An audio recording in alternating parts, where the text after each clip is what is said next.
These long dog days of summer, I mean, we just made it through a heat wave. Mama was parched through this heat wave. I was hitting up Dunkin' every single day, and I will continue to probably for the rest of my days, but especially this summer. Dunkin' is helping everyone stay cool this summer with its lineup of refreshers. These drinks are packed with bold, fruity flavors and served ice cold. It's amazing. Dunkin' refreshers are the perfect afternoon pick-me-up. I like to start my morning with them personally, and then sometimes I go back for a second one because I'm just feeling crazy. They come in a variety of delicious flavors, including fan favorites mango pineapple and strawberry dragon fruit. And then for a limited time, there's black cherry and there's pink pineapple. I'm going to tell you something right now, and it's a bold claim, let me tell you, but I stand behind it. Pink pineapple will change your life. It is so good. It has me feeling like I'm sitting in a pool, resort side, just living, honey. It's so yummy. Try your favorite flavor with green tea, sparkling water, lemonade, or Dunkin's all-new limeade. I haven't tried the limeade yet, but I'm going to. Usually I get my drinks made with green tea and occasionally lemonade, but I do really like the green tea. Or if you don't want to build your own, try one of Dunkin's curated refreshers like the Cherry Lime Ricky or the Ultimate Pink Daydream. The Cherry Lime Ricky, scrumptious. I could drink like 3 of these a day. They're so freaking yummy. Head to Dunkin' today and find your favorite refresher. Dunkin' refreshers contain less than 1% fruit juice. Limited time offer. You know what's really terrifying? That unfinished college degree lurking in the background, just sitting there waiting for you. That's where Southern New Hampshire University comes in. With flexible online degree programs, there's no commuting, no rigid schedule, and no more excuses. Plus, they have some of the lowest online tuition rates in the U.S. Visit snhu.edu/morbid to learn more before your degree becomes just another story about what could have been. Chilling crime cases are mysterious, but finding coverage shouldn't be. With the State Farm Personal Price Plan, you have options and can personalize your plan to help create an affordable price so you can get back to cracking all of life's bigger cases. Talk to a State Farm agent today to learn how you can choose to bundle and save with the Personal Price Plan. Like a good neighbor, State Farm is there. Head to statefarm.com to get a quote. Prices are based on rating plans that vary by state. Coverage options are selected by the customer. Availability, amount of discounts and savings, and eligibility vary by state. Hey, weirdos. Fuck, okay. Leave it in. Hey, weirdos. I'm Elena. And I'm Ash. This is Morbid.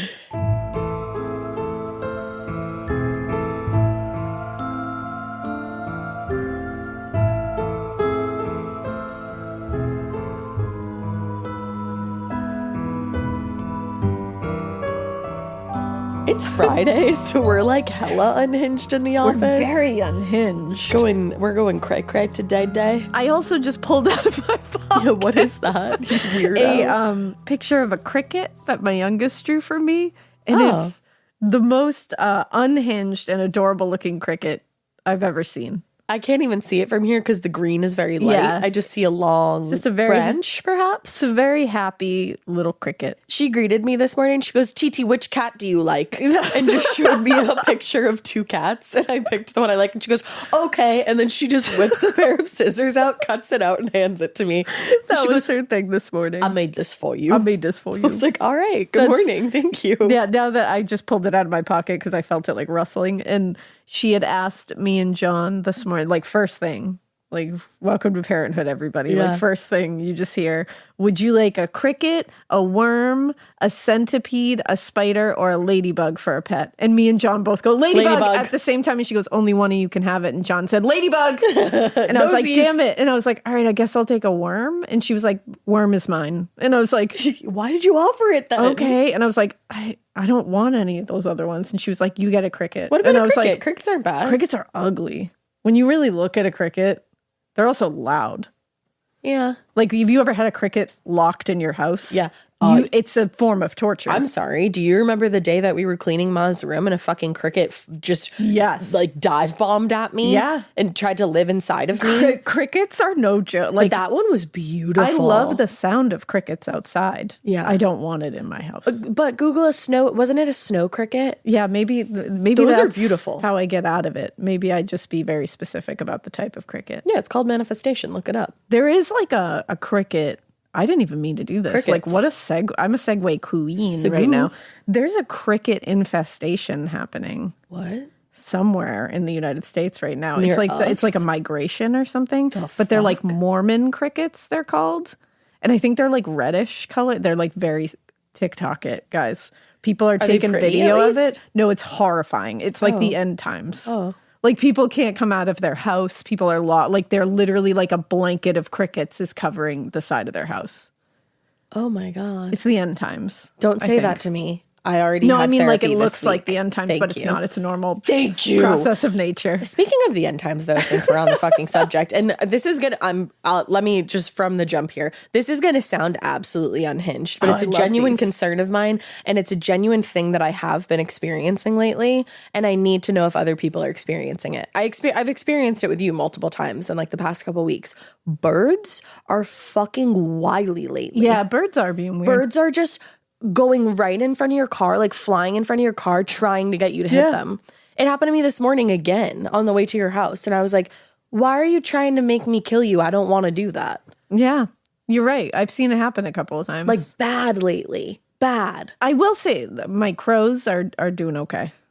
Yeah, no. They're acting totally fine. They're not acting a fool. I have a lot of crows in my neighborhood. All of a sudden. Because they're like, hey, we're family. Do you think they're like following me from your house? Like, there's like multiple families of them? Maybe. Damn. My crows are real, guys.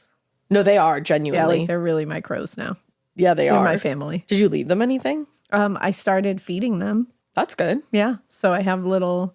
I want you to like leave them a treasure though, because they'll bring you back a treasure. Yeah, I want to do that. That's fun. I want us to have that kind of relationship, you know? There was one that would bring like... Oh no, I'm sorry, that was a squirrel. You're like, we don't want those. I don't want a squirrel. No, squirrels are far too common. I want a murder of crows. You know? I just have a lot of cats, personally. I thought you were going to say I just have a lot of feelings. Those two. I do have a lot of feelings. I have a lot going on. All right. But that's where we are on this Friday. Yeah, weird, unhinged. That was a fun journey. Kids, crickets, and birds. Yeah. And crows. There you go.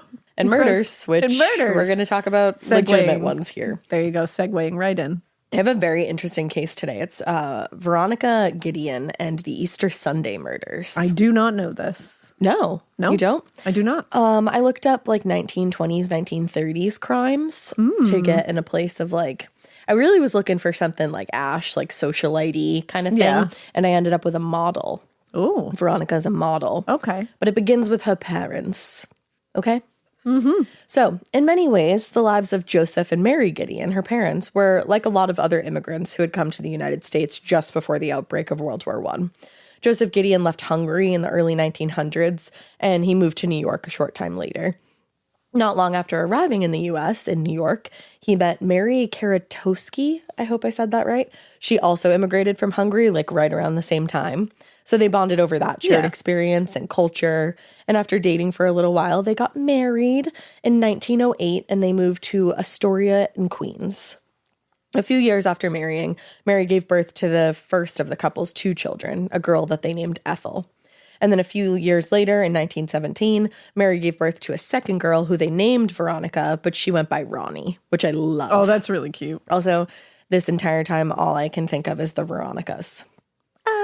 Feel so untouched. You know that song? I do. I remember that. It makes me think of the Gilmore Girls episode when Rory goes to college and they spell her name wrong on her ID and they call her, and it's spelled Ronnie. And she was like, Ronnie is not even slightly short for any girl's name on the entire planet. And Lorelai says, Veronica, but like that's not helping. And that's because she's like freaking out, and it made me think of that. I love that.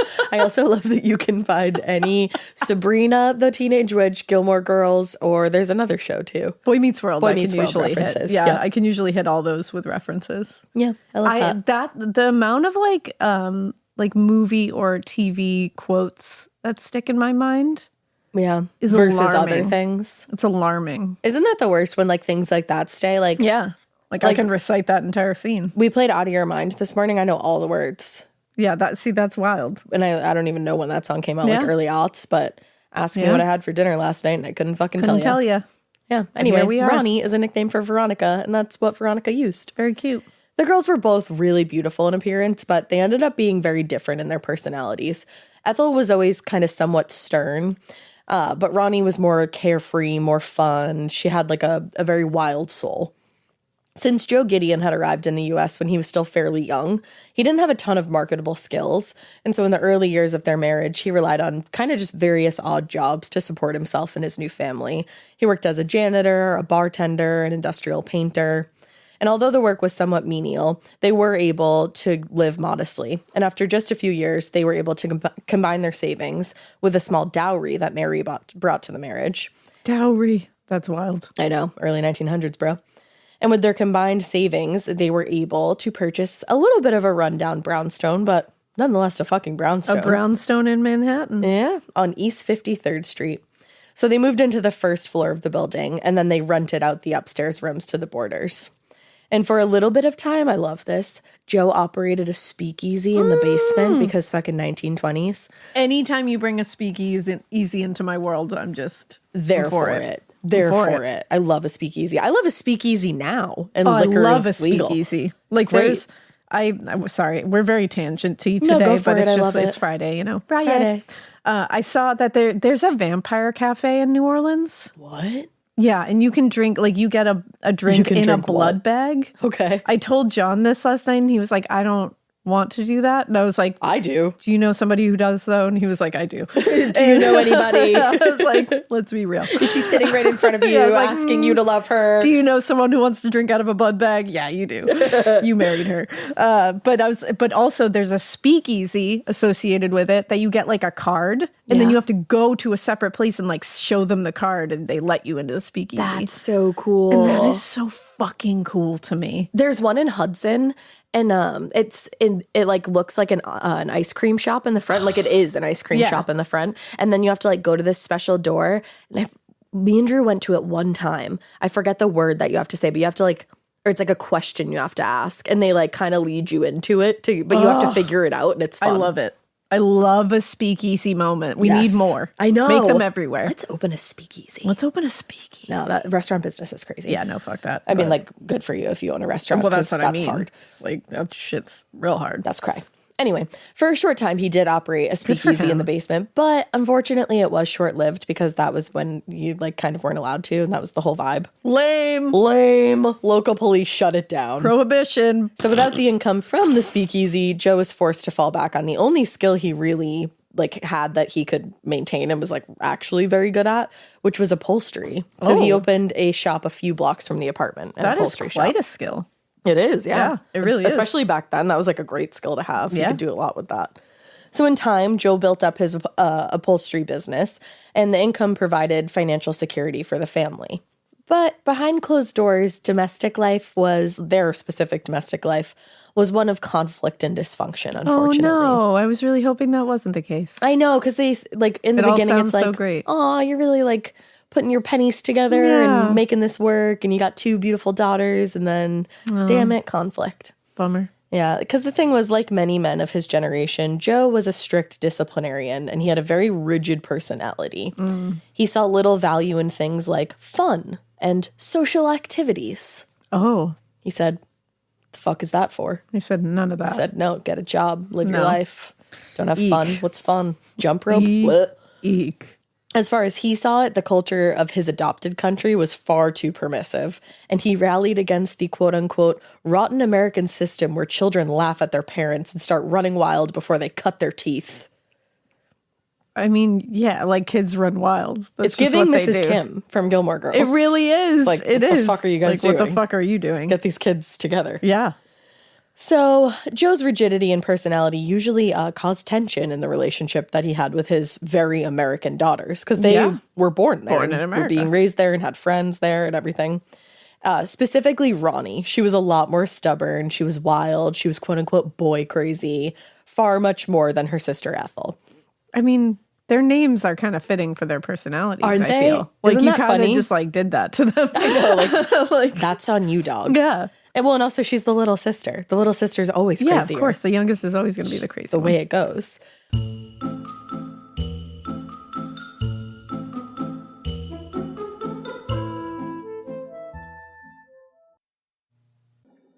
Getting paid twice a month doesn't mean money is scarce. It just feels that way.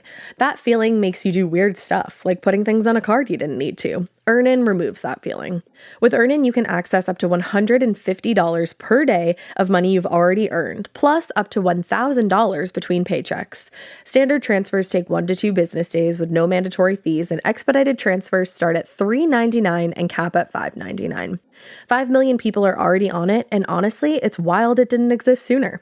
Download Earnin on the App Store or Google Play, spelled like earning money without the G. Type in Morbid under podcast when you sign up. It'll really help the show.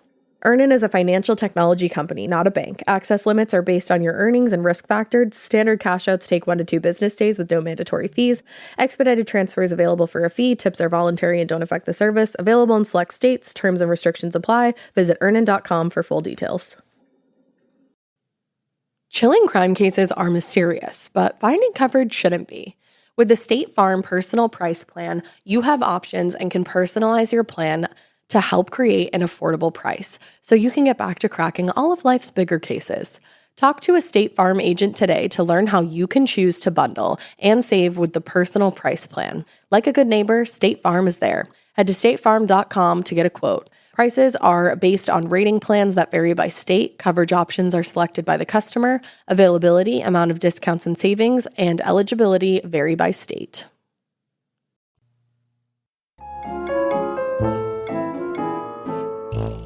But Ronnie, she saw her father as spineless and irresponsible. Oh, that's a quote. Damn. And at times it seemed that she may have gone out of her way to defy him by staying out past her curfew, coming home drunk, which her father responded to with quote unquote corporal punishment. Oh. So he Okay, so was violence. physical. Yeah. Which was something that was going on at the time.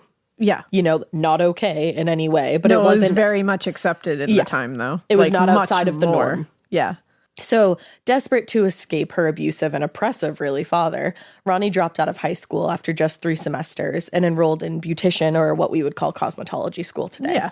Her goal was to get training as a hairdresser, but where she went, the Moeller beautician program, they provided training on a wide range of subjects, from hairstyling to treatment for scalp and skin diseases. It seemed like a really good school. But the program proved itself to be far more rigorous and complicated than what Ronnie was really looking for. So after just 6 months of training, she quit and just kind of vibed in unemployment for a while. And she was still young at this point. You know? Fun employment. There you go. Now, a few years later, in the spring of 1933, Ronnie tried again to get away from her parents, this time by marrying Bobby Flowers. He was a friend of the family whose parents owned a bowling alley in the neighborhood. Not surprisingly, the teenage marriage was something of a disaster. You don't say. It's crazy. And after just a few months, the couple had the marriage annulled, and Ronnie ended up moving back in with her parents. I think it was early 1934. Now, even though the marriage itself didn't last very long, it did seem like it was the final act of defiance that Joe Gedeon was willing to tolerate. But rather than kick his daughter out of the house, he actually was the one who opted to leave the family. He left the house. He told his friends that he was tired of the disobedience and the fact that his wife always took Ronnie's side instead of his. So he packed a bag and went to live in a small corner of his upholstery shop.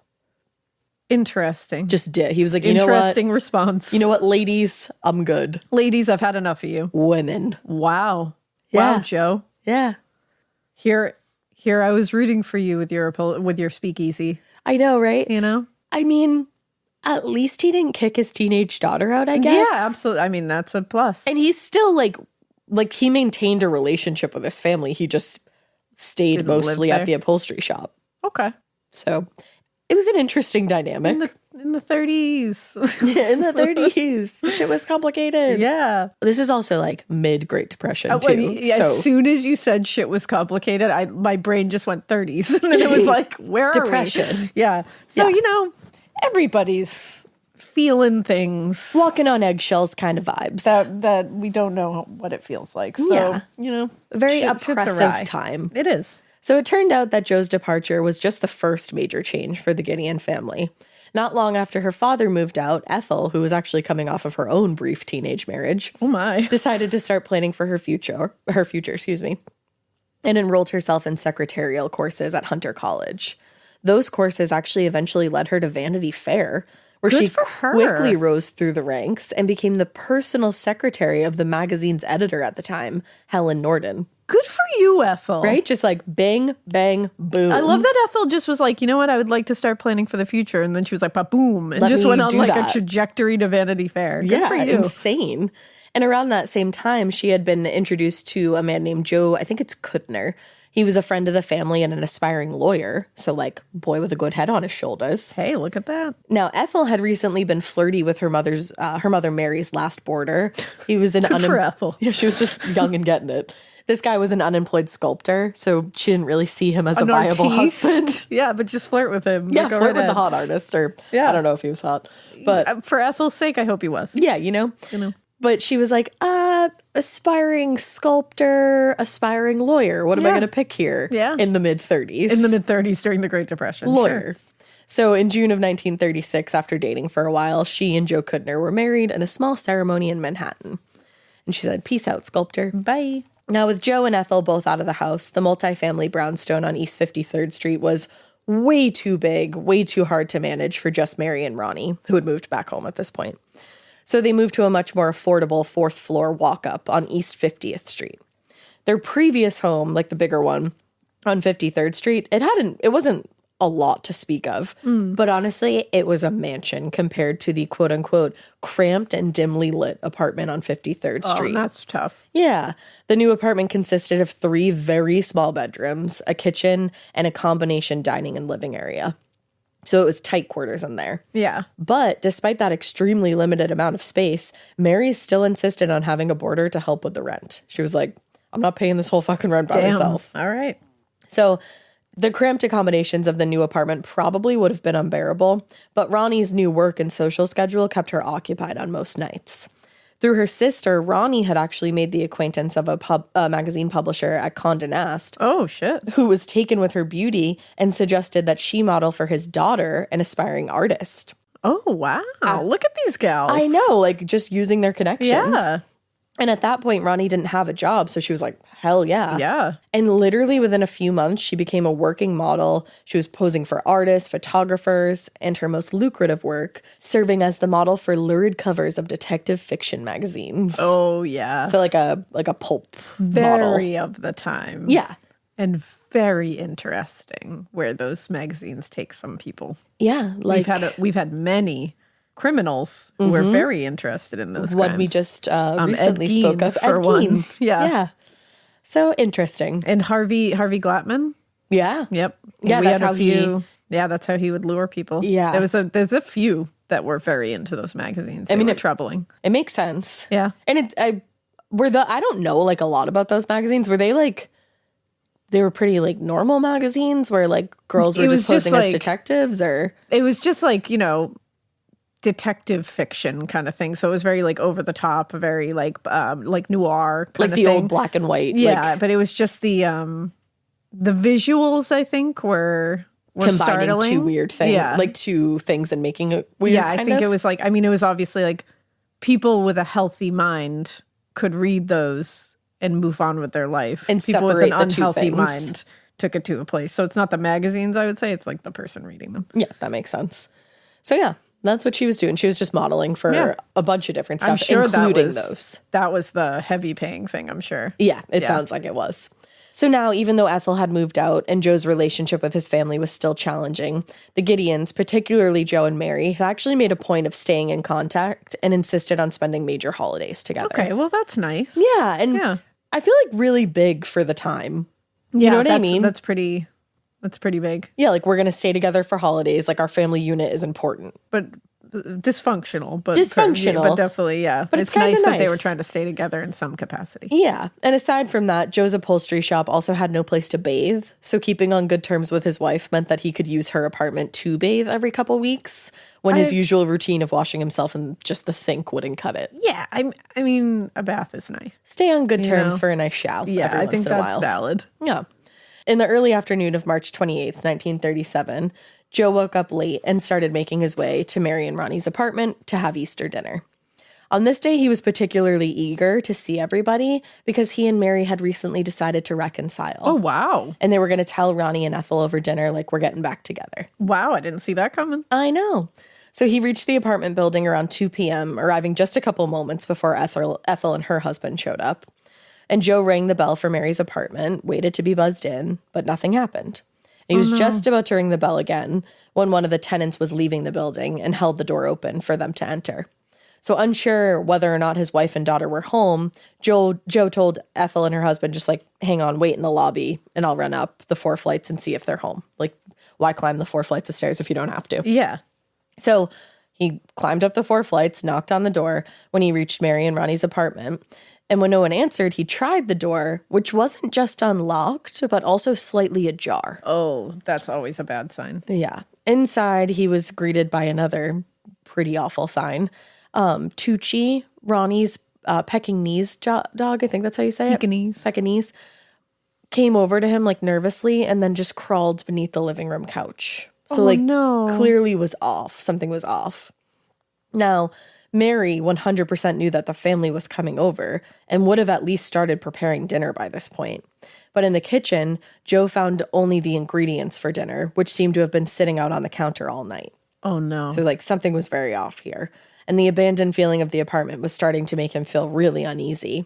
But what he really noticed was how eerily silent everything was. Like, you could hear a pin drop in there. Yeah. So he moved to the main bedroom where everything was equally undisturbed. The bed was neatly made. Everything was as orderly as he had come to expect from his wife. She was a very neat person. Yeah. But there was, however, what appeared to be a broken up bar of soap on the floor. And that was strange. Now, stepping over the soap, Joe walked from the main bedroom to the adjacent room and pushed the door open slightly, which is when he saw the nude body of his daughter lying dead across the bed. Oh, Veronica, no. Ronnie. Joe didn't need to touch her to know that Ronnie was dead. Her skin at that point had taken on a slightly blue tinge, a stark contrast to the bruises on her neck, and her eyes were open, just staring lifelessly at the ceiling. Oh. So, absolutely horrified, he quickly backed out of the room and entered the third bedroom, where he found the body of Mary's boarder, Frank Byrnes, dead in his bed. He had a blanket covering everything but his head, which was just caked in blood and gore. What the fuck? So Joe ran down the stairs from the apartment, where his daughter and son-in-law were still waiting in the lobby, and he screamed to them, "They're all dead, murdered." Where's Mary? You'll find out. Oh, no. So they went back up to the apartment all together, and Ethel just sat in the kitchen sobbing while her father and husband continued looking around the apartment because nobody knows where Mary is. After just a few minutes, it dawned on Ethel that, wait, nobody knows where Mary is. Like, what's going on here? So they're trying to figure it out, and Joe suggested maybe she went to the nearest precinct for help. Like, maybe she came upon the scene too and ran to get help. Damn. So it was then decided that Joe would go check for Mary, his wife, at the station, while Ethel and her husband called the police and waited at the apartment for them to arrive. Which I can't imagine having to sit in that apartment, because remember, it's a tiny, cramped apartment. Yeah. Where your sister's dead in one room, and boarder is dead in his bed. And your mom's missing, and you're just waiting for the police to show up. Oh, and that poor dog was scared. And he was so scared, yeah. Oh. So Detective Martin Owens and William Gilmartin were the first to arrive at the apartment just a short time later. Among the first thing they noticed was that other than the 2 dead bodies, the apartment appeared to be completely undisturbed. There was no sign of forced entry, really no sign of a struggle. It was like the killer had been let into the apartment and the victims really didn't offer any resistance when he attacked. Huh. Detective Gilmartin entered the room where Ronnie's body lay, and as he looked around, he noticed that something was sticking out from underneath the bed. Crouching down to look beneath, he found the body of Mary Gedeon. Oh, no. She was fully clothed, but it did look like her underwear had been torn, and she too had been strangled. Holy shit. Less than an hour later, the apartment was packed with detectives, patrol officers, the district attorney, and of course, because it's the 1930s, a slew of photographers. Some of them with the police, but most of them just from the press. Of course. Aside from the bar of soap crumbled on the floor, nothing seemed to be out of place or disturbed. But Ethel did notice that a small green alarm clock that Ronnie kept on her dresser was missing from the room. Otherwise, nothing had been taken, and anything valuable was just literally sitting right out in the open. All things considered, the investigators were quick to conclude that whatever this was, it wasn't motivated by robbery. That was very clear. That's interesting. So a preliminary examination of the bodies revealed that Frank Byrnes' death had been quick and likely happened while he was sleeping. He'd been laying on his side when the killer crept into the bedroom and delivered 11 quick stabs in the head and neck with a long pointed instrument that they believed to be an ice pick or something very like it. Damn. There was no way to determine the order in which the wounds were inflicted, but the fatal wound was delivered to the base of the skull, quote unquote, just below the foramen magnum. Foramen magnum, that's hard to say. And that's where the spinal cord enters the skull. So that would have killed him instantly. Yeah. Later, it was learned that he was deaf in one ear and he was laying on the side of his good ear. So he didn't even hear? That's why he didn't wake up when the others were being murdered. Oh, man. Yeah. Both Mary and Ronnie died by manual strangulation. Oof. And it says, the killer's hands applying such force that Miss Gedeon's thyroid cartilage was torn, while Ronnie's throat showed signs of hemorrhage in the larynx and muscles of the neck. Holy shit. That takes a lot of strength and a lot of, determination to do that. And to think at least one of them was being strangled while another was nearby. Yeah. You know? And to think that, they weren't able to stop that person, you would assume that's a big, scary fucking person. Yeah. But Mary's knuckles were really badly bruised, indicating that she put up a big fight against this attacker. Oh, man. And finally, although they wouldn't be able to know for sure until an autopsy had been completed, given that Ronnie was discovered nude and Mary's underwear had been torn, detectives assumed at least one, if not both women, had been sexually assaulted. Oh, that's awful. Unfortunately, with the exception of the missing clock and a few strands of gray hair found in Ronnie's hand, the scene was very light on evidence and leads. But there was one thing that investigators found curious. As soon as detectives arrived at the apartment, Tucci, the dog, had been barking nonstop in a loud, shrill tone, to the point where the ASPCA actually had to come remove him from the apartment. Oh. And according to the neighbors, this was a common occurrence anytime somebody new or unfamiliar came to the apartment.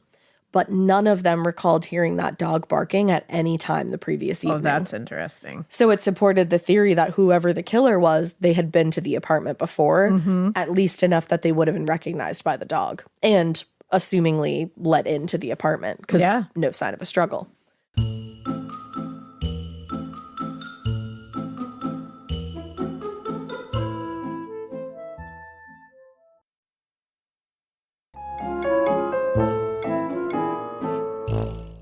But like the lack of evidence in the apartment, a canvass of the neighbors proved pretty equally unhelpful.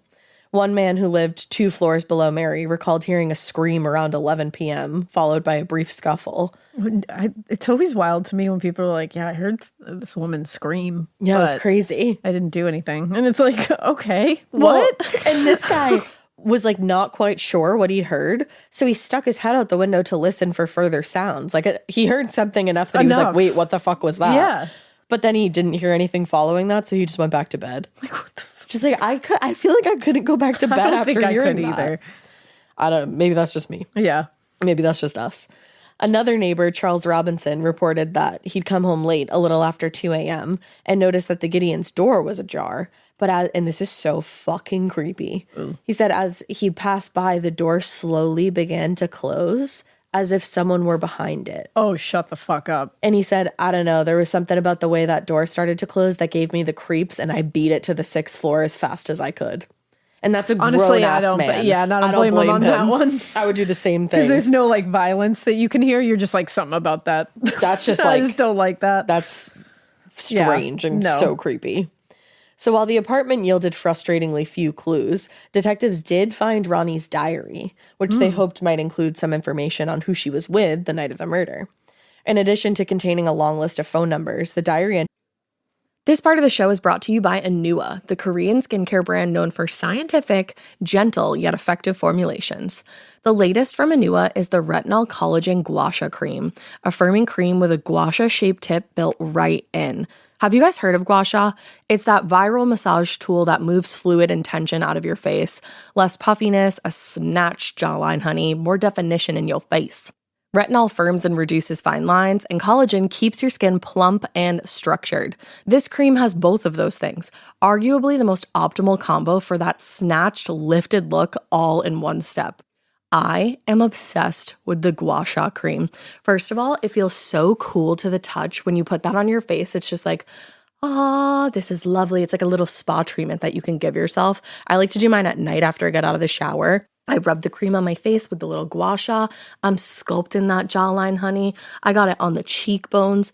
And actually, I had a facial the other day, and the lady doing my facial, the professional, she said, "Do you use a Gua Sha at home?" And I said, "I do." And I said, "How did you know that?" And she said, "I didn't have those little like bumps in my chin or like different areas like that." So she could tell that I was using the Gua Sha. And I said, "Oh my God."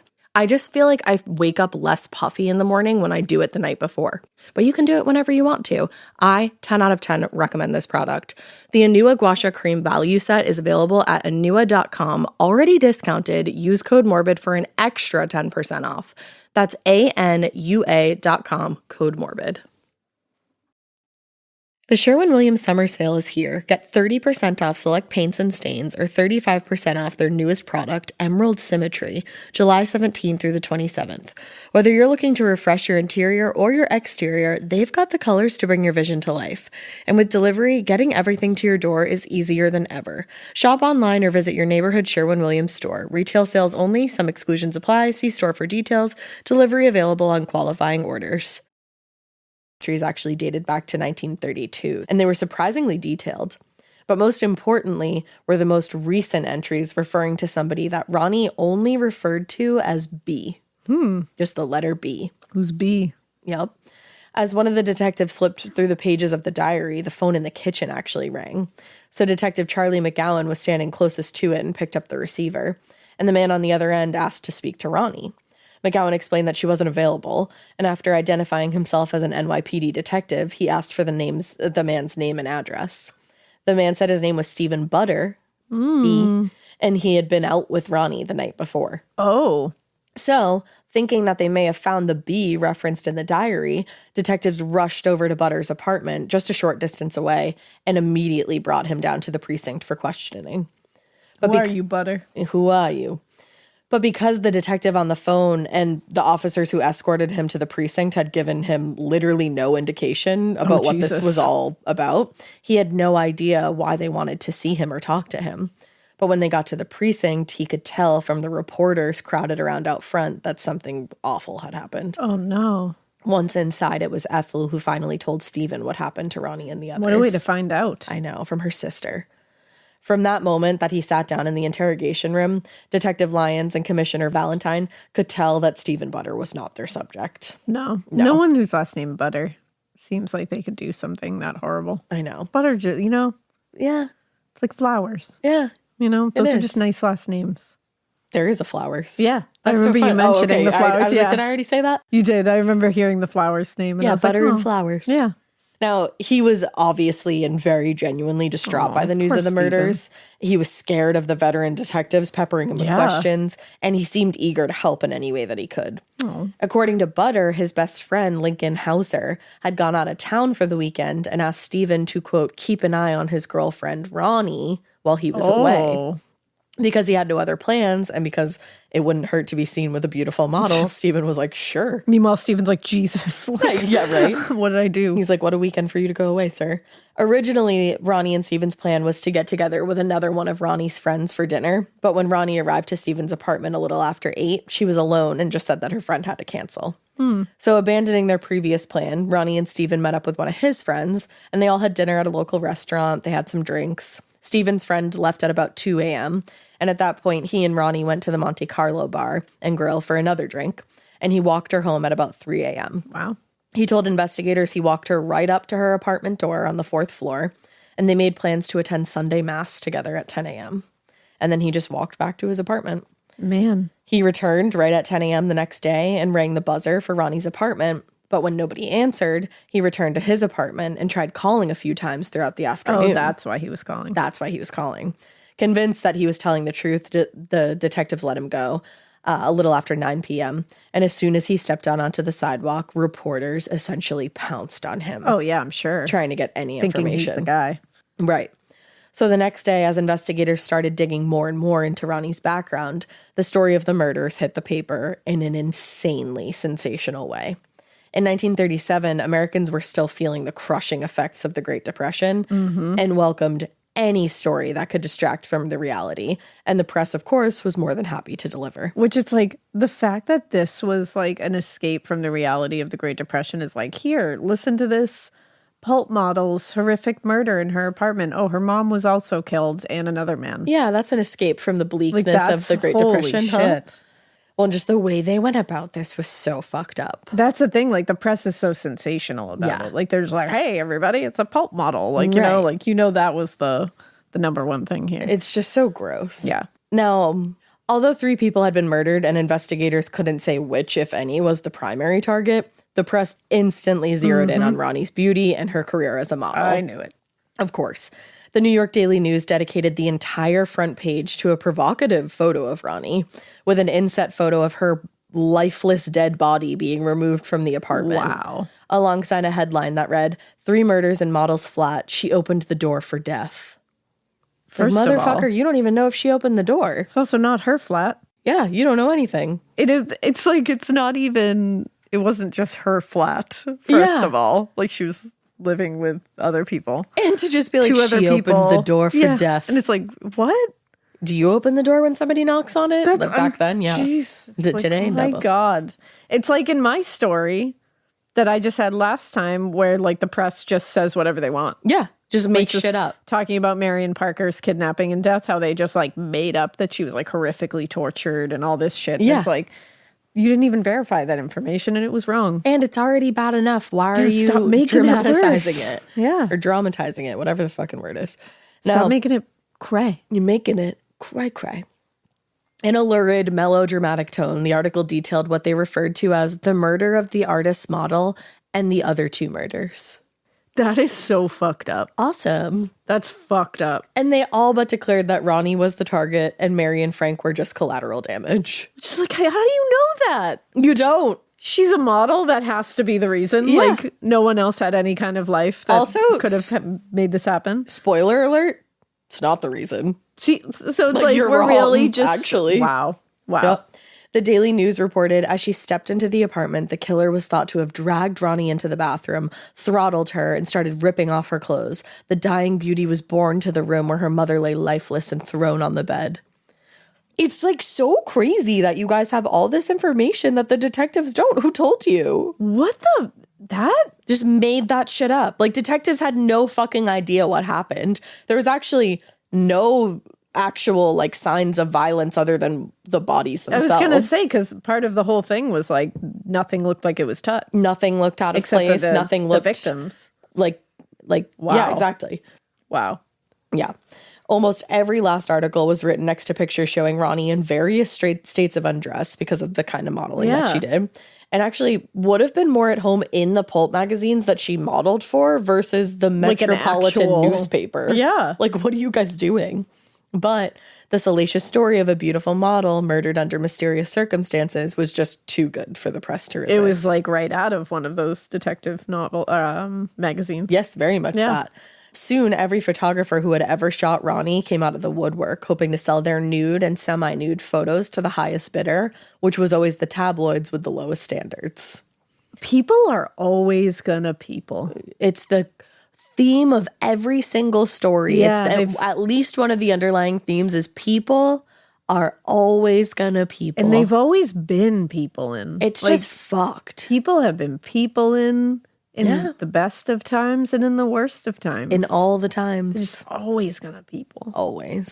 That's Imagine being one of those photographers and being like, hey, I got a nude picture of that dead girl. It's what like, the fuck is wrong? What goes through why don't you your brain? splash it on the front page of your tabloid and pay me a couple of dollars for it? It's like, yeah, I understand that this is like a tough economic time, Absolutely, but do you have fucking morals? you don't have like a soul? Like come nothing? on. Like, geez. Like, that's not lost on me that people were like very, very desperate. of course. Clearly. But, like, But I mean, selling nude photos or semi-nude photos of a murdered girl to be splashed onto an unethical tabloid what is wrong cover with you? is not the way to do it. No.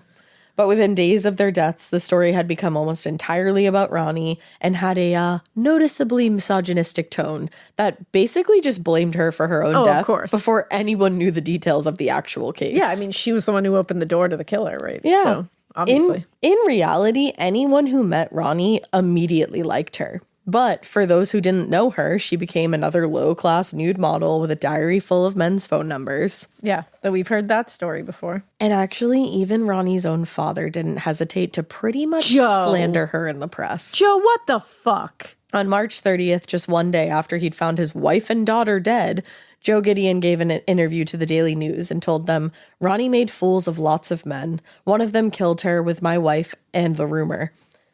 And in an article that more or less placed the blame for the murders on his daughter, he continued on saying, it's hard to say now, but Ronnie was wild and willful. Girls Ronnie's age don't realize it, but you can't treat men that way. Oh, Joe. Oh, Joe. Yikes. Yikes. Joe, I have so many. I have a string of things that I would like to let out of my mouth right now that I'm just going to. It's like, be a quiet asshole. Yeah, you know what? Just, Joe, shut the fuck up. What the Shut the You can't fuck treat up. men that way. What kind of grieving process is this? I'm like, Slandering your child in the press? Your dead, murdered child? And essentially blaming her. And saying that she did it because she made fools of men and she shouldn't have treated men like that. Not men, if this is a man, also. Yep, that's the other thing, assuming this is a man. Which I know, like, you know, 9 out of 10 statistically. times. Yeah. But it's like, we're just like assuming this is a man that Ronnie made a quote unquote fool out of. And that, you know, like, you don't treat men like that. This is what happens. It's like, you get murdered. Oh, so we're not going to say men shouldn't murder people. We're going to say, like, don't make men feel bad. Women be subservient or else you'll get killed. If you make them feel bad, they'll come and murder you. And it's like, can we maybe say, don't do the murdering part? No? Okay. No, got it. Cool. Okay, we're just going to stick with this, like, fantasy world that everyone's living in. Yeah, it's really awesome. Love it. Love it. Love it. Wowzers. It'd be so hard to be alive back then. Yeah.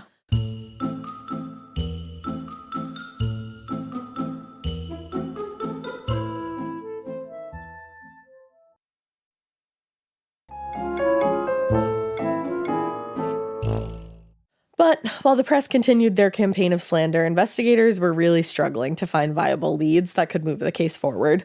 Given the lack of evidence, the lack of a forced entry, and the fact that the dog was never disturbed, investigators believed the killer could have been one of the many former boarders, and within a day of the murders, they had publicly identified 45-year-old chauffeur. I don't know why I said it like that. Chauffeur. George Garay, I believe it is, as their prime suspect. At the same time, they also identified 20-year-old Mary Bako, I think, as a person of interest. Garay had been a tenant at the Gedeon's previous boarding house on East 53rd Street before moving out the previous December. And Mary Bako, I think it is, claimed to have been living with Mary and Ronnie as recently as a week before their deaths. Interesting. Yes. Which also, imagine knowing that you were living there a week before. Like, that's intense. But yeah, like that's, and it's just interesting that there's a woman involved here. Imagine that, Joe. So Joe. Now, police detained and questioned Garay briefly, but let him go after a few hours later without giving an explanation to the press, which they didn't need to. Chief Inspector John Lyons told reporters, "We haven't a thing to hang our hats on." And not long after, Mary Bako was also cleared of any suspicions. So the lack of evidence or any kind of lead was frustrating. But investigators, they still had Ronnie's diary, and they were convinced. Getting scared is one thing. Getting a thrill is, well, you want more of those in your life. The Genesis GV70 is built to thrill, baby. A thrilling yet elegant design always makes driving the GV70 an exciting adventure. Its powerful athletic stance screams performance and turns heads. Everybody's looking at you, girl, or boy, or whoever. Command the road and experience a class-leading standard 300 horsepower, oh my God, Plus, discover the different dynamic drive modes for all different terrains. Choose between the different terrain modes for whatever road conditions you may encounter. The Genesis GV70's award-winning technology and performance lets you drive with comfort and drive with confidence all at the same time. It's an exciting SUV with intuitive tech that can make your ride smooth even when the road isn't. And its blind spot cameras allow you to see what's next to you. It's like having eyes on the side of your head. That's pretty iconic. Its performance, by the way, is measured not only in power, but in how it makes you feel confident, sexy. The Genesis GV70. Learn more at genesis.com and feel the GV70. The best summer pieces are the ones you end up wearing on repeat. Comfortable, versatile, and somehow right for almost every occasion. Quince makes it easy to create a summer wardrobe that you'll love, with elevated essentials made from premium materials like European linen, organic cotton, and washable silk, without the traditional retail markup. I love that! Quince's 100% European linen pants, dresses, and tops are the pieces that you absolutely will reach for all summer long. I absolutely love their linen. I have so many pairs of their linen pants, which you can dress up or you can dress down in the summer. Like, say you're going to a nice dinner, you can pair it with like a silk shirt, a really cute necklace, some good, makeup and an updo. Or if you're just looking for a more casual look, you can do the linen pants with like a loose button-up shirt and you still look really chic, kind of like, I don't know, Diane Keaton vibes, I kind of think. Also, it's not just apparel. Quince also offers elevated essentials for your home, from bedding and bath to kitchen essentials and furniture. They have it all, honey. I am a big lover of Quince, and I really do think you will be too. Make your summer wardrobe feel easier. Go to quince.com/morbid for free shipping on your order and 365-day returns. Now available in Canada too. That's QUINCE.com/morbid for free shipping and 365-day returns. Quince.com/morbid. That the killer's identity had to be somewhere in its pages. Among the more intriguing entries were those related to that man only referred to as B. Oh, yeah, I forgot about that. And from what the detectives could tell, Ronnie had known B for at least a year, and in that time, the relationship had gone from friendly to fearful. Ooh. She never said why, but there were a number of entries where she made it clear that in the weeks leading up to her death, she had very much come to fear this man and worried that his behavior would escalate to violence. Interesting. Now, while the references to B were a promising lead, police still didn't know the man's identity, so they turned back to Ronnie's personal life. And before long, they found out about Ronnie's ex-husband, Bobby Flowers. Flowers, that's where I was like, I knew I heard that name in this thing. Ronnie's ex-husband, Bobby. Oh, B. with the B. Mm-hmm.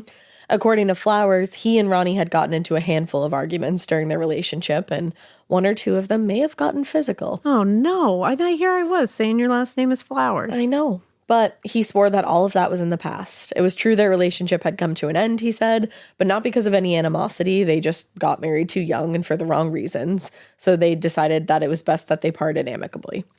His explanation seemed reasonable, and in addition to that, he also had an alibi for the night of the murder. He'd been working as a hot dog vendor in a very public location, so that could have easily been verified by hundreds and hundreds of witnesses. Yeah. So he's not the B. Okay. Now, by March 30th, more than 200 NYPD officers had been assigned to the case, and dozens of potential witnesses and suspects had been interviewed, but no new leads presented themselves. Having ruled out Garay as a suspect and confirming Bobby Flowers' alibi, detectives were back at square one.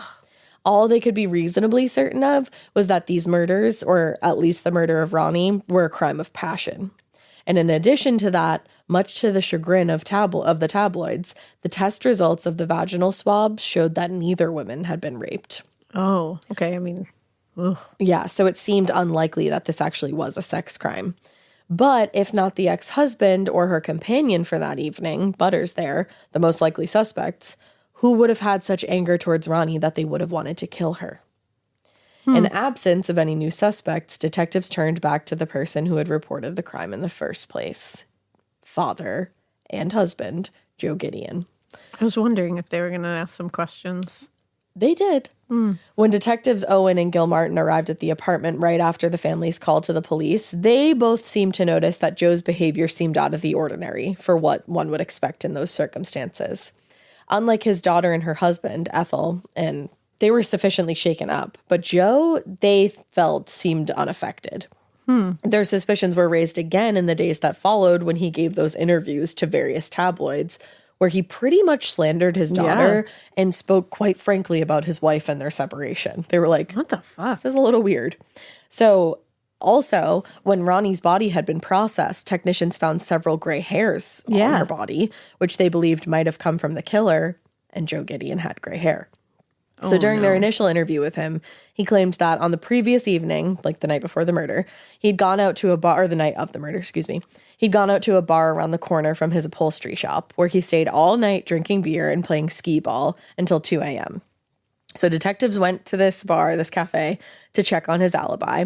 And the bartender did remember seeing him that night and actually even had Joe's skee ball high score recorded on the board for the night. Oh, wow. But he said he didn't remember seeing Joe around closing time. He was like, yeah, he definitely was here, but like, I don't know. I don't think I saw him around closing time. Okay. So that meant that Joe had been where he said he was that night, but he very well could have left early and gone to his wife's apartment to commit the murders. Yeah, like the time frame is a little shaky. So no longer to verify Joe's alibi, detectives returned to the upholstery shop on April 1st to ask him some follow-up questions. The officers confronted him about what the bartender had told him, but Joe insisted that the man was mistaken and he had definitely been at the cafe, the bar, all night. So while one of the two detectives asked the questions, the other looked around the shop, and that's when they came across the upholsterer's kit lying out on the counter. Oh, no. The kit contained everything somebody would need to upholster furniture, including several large needles. Oh, I'm Curiously, worried about this. One of the needles, the largest one that most resembled an ice pick, appeared to be missing.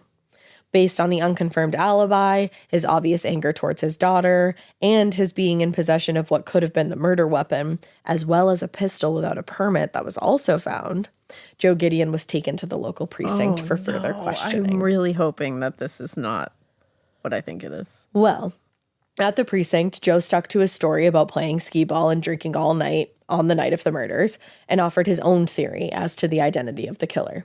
According to Joe, a, quote, millionaire from Boston had been infatuated with Ronnie and had vainly offered her a car, an apartment, and some money. When Ronnie rebuffed his advances, the man became, quote, frustrated and had hired somebody to kill her. That was Joe's theory.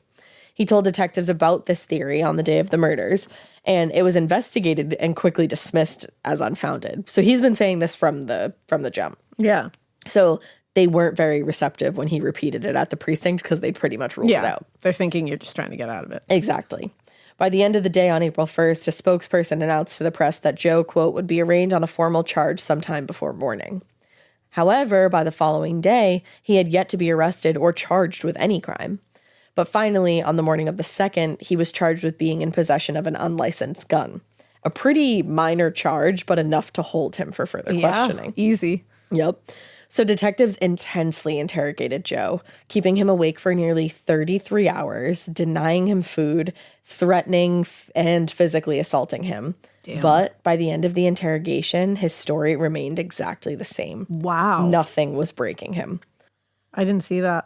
I thought you were going to be like, and then. Wow. Now, convinced that the police weren't doing it, and this is crazy, convinced that the police weren't doing enough to find the killer, the editor of True Detective magazine, where Ronnie actually posed as a cover model, sent one of his writers to Joseph's building to ask whether neighbors had seen him come or go that night. The editor Yes. did the police work? Yes. Okay.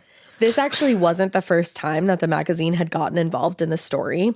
When the press and tabloids started printing all these slanderous lies about Ronnie, the magazine published a full-page editorial intent on combating those lies and telling their considerable readership about what a good person Ronnie had been. Oh my God, that just gave me chills. Yeah, I know, same. I knew gave that. Me chills. And it still gave me chills. Oh, I love that they did that. Yeah, they were like, no, fuck all of you. Yeah, like this we is knew who her. she was. And she was our friend. Yeah. Oh Like, my God, that like really gives me chills. Yeah, especially back then. Yeah.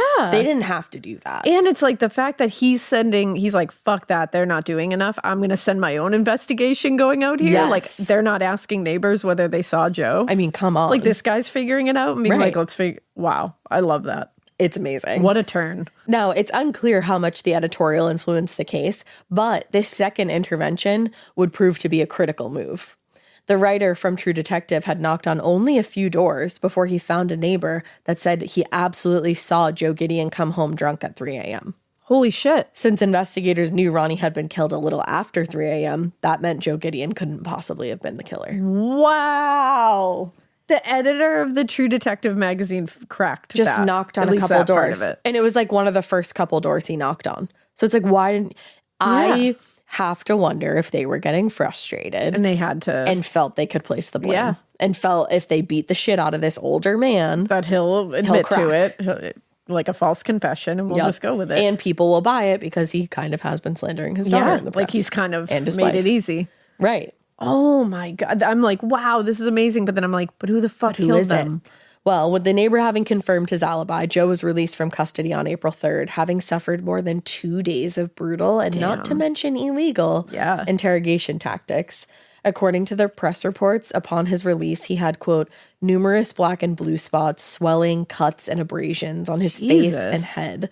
And his lawyer claimed that he had been kicked and pulled and dragged and slapped for hours. And he's innocent. Wow. And no matter what he's saying in the press, that is his wife and his child. Yeah. Like that's Holy he feels shit. something deep down there. I hope, yeah. So having lost their prime suspect, detectives were right back to where they started days earlier when the bodies were discovered.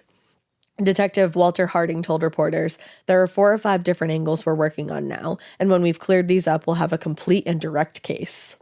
But the truth was, they were no closer to catching the killer than they were on day 1. With no other leads to pursue, they turned again to that diary, which is when they discovered an entry where Ronnie made it clear that whatever her feelings for B might have been, his attention was clearly focused on her sister, Ethel. Wait. According to the diary, in the weeks leading up to the murders, Ronnie had been concerned that B had become obsessed with Ethel, and she was worried that he might do something irrational to Ethel.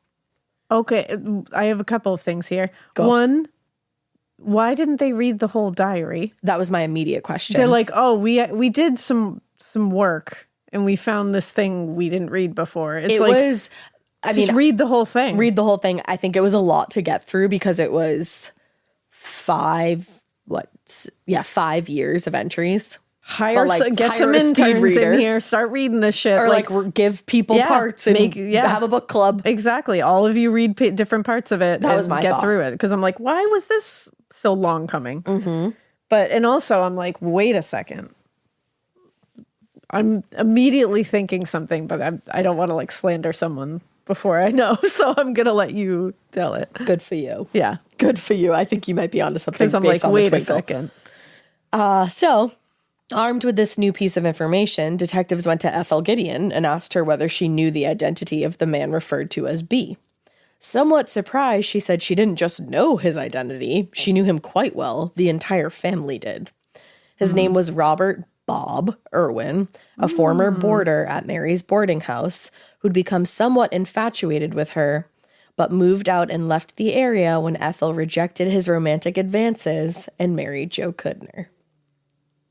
And that is where we're going to pause and wrap up part 1, and we'll see you for part 2. I know who it is. I think if you listened pretty good in the beginning, you might, carefully in the beginning, you might have a clue. Yep, I think I know. But you'll find out in part 2. Oh, no. This is such a sad case. It is. And especially if this is the scenario where this person was obsessed with Ethel and then went Mistaken this route. identity. It's like, holy shit.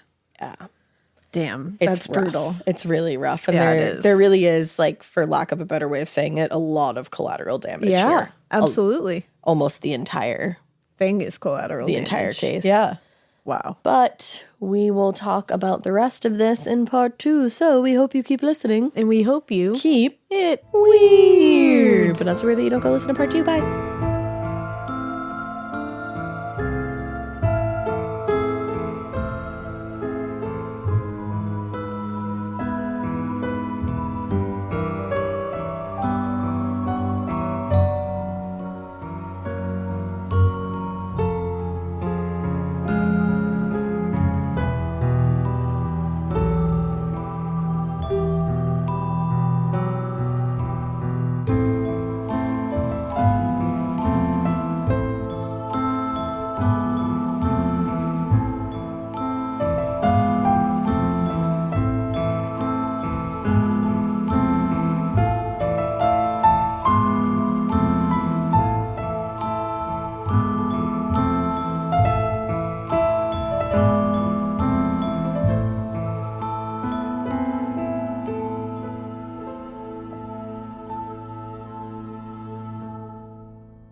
Talk about regrets. We all know someone who's been in a car accident and said, I don't need to call a lawyer, only to regret it after their pain and damages were worse than expected. When someone hurts you, you deserve to be compensated fairly. Morgan & Morgan is America's largest injury law firm, fighting for the people for over 35 years. Injured? Visit forthepeople.com/podcast. That's forthepeople.com/podcast. Their fee is free unless they win. In the U.S., there's a break-in every 26 seconds. But when intruders step near, Simply Safe Home Security steps up. Stop. This is Simply Safe. Police are on the way.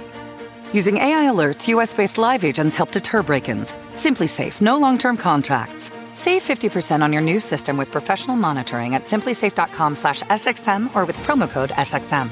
Outdoor deterrence requires a Simply Safe Active Guard outdoor protection plan starting at $49.99 a month. Visit simplysafe.com/licenses for alarm license information. Tennessee 2012.